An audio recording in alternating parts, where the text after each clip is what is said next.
করব লড়বো জিতবো রে।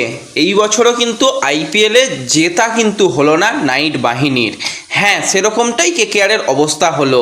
শেষ ম্যাচ ঘরের মাঠে, অবশ্যই কেকেআরের জেতা অন্তত উচিত ছিল, হয়তো প্লে অফে তার আগেই ছিটকে গিয়েছিল, কিন্তু না জিতে লজ্জার হার হেরে সিজন শেষ করলো কিন্তু নাইট বাহিনীরা। এরপরেও যদি এখনও কোচ হিসাবে রেখে দেওয়া হয় অভিষেক নায়ারকে, তাহলে ভাই কিছু বলার নেই। তো নায়ারের জঘন্য কোচিং, পুরো টিমের সেই রকমভাবে ভালো পারফরমেন্স না করা, সব মিলিয়ে মিশিয়ে কিন্তু কেকেআর খুব খারাপভাবে কিন্তু শেষ ম্যাচটাকে খেললো। কেকেআর কিন্তু ম্যাচ খেলতে নামার আগে জানতো না যে কী হবে, মুম্বাই জিতবে নাকি রাজস্থান জিতবে। তখন এমনটাই খেলা হচ্ছিল, দেখে মনে হচ্ছিল মুম্বাই হয়তো শেষ পর্যন্ত জিতে যাবে। কিন্তু মুম্বাইয়ের ওপর ভরসা করে যদি কেকেআর যায়, তো সেক্ষেত্রে যেটা হওয়ার সেটাই হলো, মুম্বাই তারা কেকেআরের থেকেও নিচের দিকের দল, তারা কিভাবে ভরসা করতে পারে যে হ্যাঁ নিচের দিকের দল উপরের দিকের দলকে তারা হারিয়ে দেবে। এবং মুম্বাই যা জঘন্য ক্রিকেট খেলেছে, তারপর মুম্বাইয়ের উপর আশা করাটাই কেকেআরের জন্য বোকামি ছিল। এবার দেখো, অবশ্যই অ্যাডভান্টেজ পজিশনে রাজস্থান ছিল, তারা ম্যাচ জিতলেই তারা কোয়ালিফাই করে যাবে, এরকম তাদের কাছে অঙ্ক ছিল। তারা তো একটা মরণ কামড় দেওয়ার চেষ্টা করবে, এবং প্রত্যেকটা প্লেয়ার যেভাবে খেলেছে অবশ্যই প্রশংসা করতে হবে রাজস্থান রয়্যালসের। কিন্তু কেকেআরের সঠিক পরিকল্পনাই ছিল আমার মনে হয়, যে টস জিতেছে সেখানে বল করার সিদ্ধান্ত, এবং অবশ্যই একটা কম রানের মধ্যে যদি দিল্লিকে আটকে রাখা যায়, এবং সেই রান ওই 12 ওভার 1 বলে চেস করা হবে। কিন্তু না, কাজের কাজ হলো না। সেখানে আমরা দেখতে পেলাম যে অভিষেক পোরেলের সঙ্গে কেএল রাহুল এলো, এবং সেখানে অভিষেক পোরেল তাড়াতাড়ি আউট হয়ে যায় 22 রানে, কিন্তু কেএল রাহুল 30 বলে 60 রানের একটা ঝোড়ো ইনিংস খেলে বেরিয়ে যায়। সেখানে কিন্তু সে 200 স্ট্রাইক রেটে ব্যাট করে। তার পরবর্তী সময় আকসার প্যাটেল এসে সেও কিছুটা ব্যাটিং করে, যেই আকসার প্যাটেলকে এবছরে পাওয়াই যাচ্ছিল না, সেও কেকেআরের বিরুদ্ধে 39 রান করে দিয়ে চলে যায়। এরপরে ডেভিড মিলার, আশুতোষ শর্মা তারাও টুকটাক করে রান করে 200 পার করে দেয়, এবং 200 পার মানে এই মাঠে ঠিকঠাক রানই করেছিল, সেটা বলতে হয় 220 মতন হতো, তো তবু ঠিক আছে, 200 পার মানে তারা ঠিকঠাকই রান করেছে। তো সেখানে রাহানে এবং ফিন অ্যালেন ওপেন করতে এসে ফিন অ্যালেন প্রথমে মেরে খেলারই চেষ্টা করে, খুব একটা যে দেখে খেলবো সেরকমটা নয়। সেখানে কিন্তু এনগিডির বলে ক্লিয়ার বোল্ড হয়ে যায়, এবং বলটাও খুবই ভালো ছিল। আমি বারবারই বলছিলাম এনগিডি কিন্তু খুবই বিষাক্ত প্লেয়ার এই দিল্লি দলের জন্য। তো সেই কিন্তু এসে ফিন অ্যালেনের উইকেট নেয়। পরবর্তী সময় মানিশ পান্ডের সঙ্গে কিন্তু একটা রাহানে পার্টনারশিপ তৈরি করে, সেখানে মানিশ পান্ডেও কিন্তু 25 রানে আউট হয়ে যায়। ক্যামেরন গ্রিন এসে এলো, দেখলো আর আউট হয়ে গেল, মাত্র 2 রান করে আউট হয়ে যায়। রামম্যান পাউল ভাই খারাপ লাগছে, সেও আউট হয়ে গিয়েছিল 29 রানে। রিঙ্কুর ব্যাট চলেনি, ফার্স্ট বলেই কিন্তু কুলদীপ তাকে আউট করে দেয়। এছাড়া তেজস সিং ধাইয়া, সেও হতাশ করলো ব্যাটিং, তাছাড়া কিপিং সমস্ত জায়গাতেই হতাশ করলো। হ্যাঁ, এরকম বড় জায়গাতে পারফরমেন্স করাটা চাপের ব্যাপার, ইয়াং প্লেয়ার আশা করছি ভালো করবে।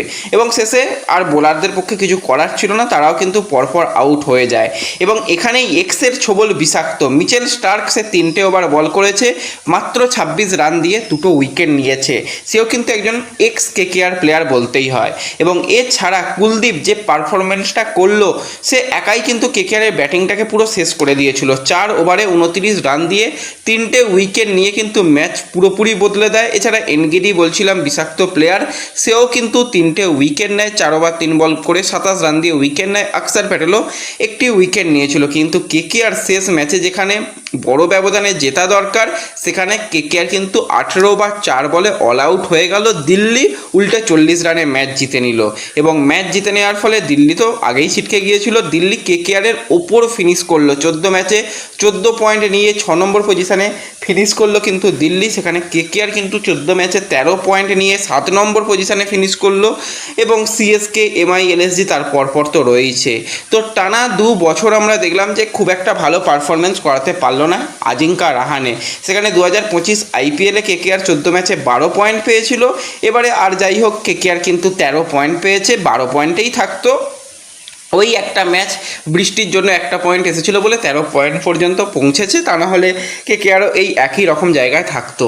তো কেকেআরের কোনো রকম ভালো পারফরমেন্স হয়নি, সেটা বোঝাই যাচ্ছে। আর আমি নায়ারকে নিয়ে কিছু বলবো না, সে ভালো একজন, কিন্তু বলতে গেলে কাজ করে ডোমেস্টিক প্লেয়ারদের নিয়ে, কিন্তু আইপিএলের মঞ্চে বা অন্যান্য জায়গায় যেখানেই কোচিং করিয়েছে সেখানে কিন্তু অভিষেক নায়ার তার দলকে একদমই সাফল্য এনে দিতে পারে না। সব জায়গাতেই একদম শেষের দিকে শেষ করে, এখানে আর যাই হোক তার 2-1 ধাপ আগে শেষ করেছে। এরপরও যদি অভিষেক নায়ারকে কোচ রাখা হয়, রাহানেকে ক্যাপ্টেন রাখা হয়, কিছু বলার নেই। কেকেআর হেরে শেষ করলো এবং কেকেআরের জন্য সবথেকে খারাপ যেটা সাইনিং হয়েছে বা সবথেকে খারাপ যেটা বাই হয়েছে সেটা মাথিসা পাথিরানা। অনেক টাকার পাহাড় দিয়ে 18 কোটি টাকা দিয়ে তাকে কেনা হলো এবং 18 কোটির প্লেয়ার কিন্তু মাত্র 8 বল করে সে তার মানে এবছরের আইপিএল শেষ করলো। 8 বল করার পরই সে ইনজিওর্ড হয়ে যায়, বেরিয়ে যায়, সে খেলতে পারে না এবং পরবর্তীতে লাস্ট মুহূর্তে কিন্তু কেকেআর তার রিপ্লেসমেন্ট প্লেয়ার লুবনিত সুসুয়দিয়াকে নিয়ে এলো এবং পাথিরানার পরিবর্তে রিপ্লেস প্লেয়ার হিসেবে 30 লক্ষ টাকায় শেষ ম্যাচের আগে কিন্তু সেখানে নিয়ে আসা হলো। মানে পাথিরানাকে অবশ্যই পরের বছর ছেড়ে দিক, পাথিরানাকে না নিয়ে যদি এরকম একজন মিচেল স্টার্কের মতন প্লেয়ারকে আবার যদি কেকেআর ফেরাতে পারতো সেটা অনেক ভালো হতো, কিন্তু সব মিলিয়ে মিশিয়ে জঘন্য গেল আইপিএল কেকেআরের জন্য। তো লাস্ট ম্যাচটা জিতলে তবু একটা সম্মান রক্ষা হতো যে শেষ ম্যাচ ঘরের মাঠে জিতেছে, কিন্তু সেই সম্মান রক্ষাও কিন্তু কেকেআর করতে পারলো না। তো ব্যাস এই ভিডিওতে এটুকুই বলার ছিল। আর কি বলবো, এই দলকে নিয়ে যত বলবো ততই কম, কারণ দলটা যেরকম ছিল সেই লেভেলের তো ধারে কাছেই পারফরমেন্স করতে পারলো না।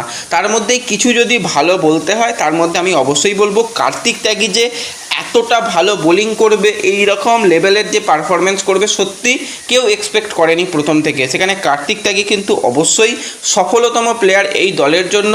আমি তো বলবো রঘুবংশীও যতটুকু খেলেছে আরেকটু তাকে ভালো স্ট্রাইক রেটে খেলতে হবে, সেও কিন্তু যথেষ্ট ইম্প্যাক্ট এনেছে। এই দুজন ইয়াংস্টার কিন্তু খুবই ভালো পারফরমেন্স করেছে এবং শেষের দিকে এসে সৌরভ দুবে যেরকমভাবে বোলিং করছিল, সৌরভ দুবেকে যদি আরও কিছু ম্যাচ আগে কেকেআর ট্রাস্ট করতো, যদি ব্যবহার করতো, তাহলে কিন্তু সেটাও কেকেআরের জন্য ভালো হতো। সেই বারবার ভাইবা বারোরা করে আর ওরা প্রত্যেক ম্যাচে 50 রান দিয়ে কেকেআরকে প্রথম দিকে সব ম্যাচই হারিয়েছিল। তো সেই জায়গায় যদি ট্রাস্ট করতো অনেক বেটার হতো। ক্যাপ্টেনশিপ নিয়ে তো প্রশ্ন থাকবে, ক্যাপ্টেনশিপও ভালো কিছু হয়নি। আবার লাস্ট ম্যাচে রাহানে ভাই রান করে দিয়েছে, রাহানে আবার এতেই খুশি হয়ে যাবে, দেখো আমি তো 160 স্ট্রাইক রেটে ব্যাটিং করেছি, আমার স্ট্রাইক রেট নিয়ে প্রশ্ন তোলে, আমি তো রান করে দিয়েছি। আরে শুধু ক্যাপ্টেনের কাছে রান করা নয়, রান তো কেএল রাহুলও করছে, কিন্তু কেএল রাহুল কি ফাইনাল খেলাতে পারছে? তো সেটা যদি ভাবনা চিন্তা বাদ রেখে যদি ক্যাপ্টেনের কাজ হচ্ছে পুরো টিমকে একসাথে রাখা এবং টিমকে ভালো পারফরমেন্স করানো, সেটা তো রাহানে পারছে না। এরপরও রাহানের বক্তৃতা শুনতে হবে। আর যাই হোক, এই আইপিএল শেষ, এবার এখন থেকেই পরিকল্পনা শুরু করতে হবে, কাদের ছাড়তে হবে এখনই ভাবনা চিন্তা করে নাও, তাদের ছাড়তে শুরু করো, নতুন প্ল্যানিং করতে শুরু করো এবং অবশ্যই কোচটাকে আগে চেঞ্জ করো, তাহলে কিন্তু কেকেআরের জন্য ভালো কিছু হবে। অনেক কোচ কেকেআরের নতুন কোচ হওয়ার দৌড়ে রয়েছে, সেই নিয়েও পরপর আপডেট তোমাদের সঙ্গে শেয়ার করব। এবং কিছু প্লেয়ারের জন্য খারাপ লাগছে, লাইক উমরান মালিক, তার জন্য খুবই খারাপ লাগছে। রাহুল ত্রিপাঠী, সেও একজন প্লেয়ার যে কিন্তু এর আগেও কেকেআরের জন্য ভালো করেছিল, তাকে তো একটুও চান্স দেওয়া হলো না। তাদের চান্স দিলে কিছু যদি বেটার হতো তো ভালো হতো। সব মিলিয়ে মিশিয়ে খারাপই গেল কেকেআরের এই বছরও আইপিএল। তো তোমাদের কি মতামত রয়েছে কমেন্টে জানিও। ভিডিও ভালো লাগলে লাইক শেয়ার করে দিও, চ্যানেলে প্রথমবারের জন্য এলে সাবস্ক্রাইব আর ফলো করে নিও। দেখা হবে পরবর্তী ভিডিওতে, ধন্যবাদ।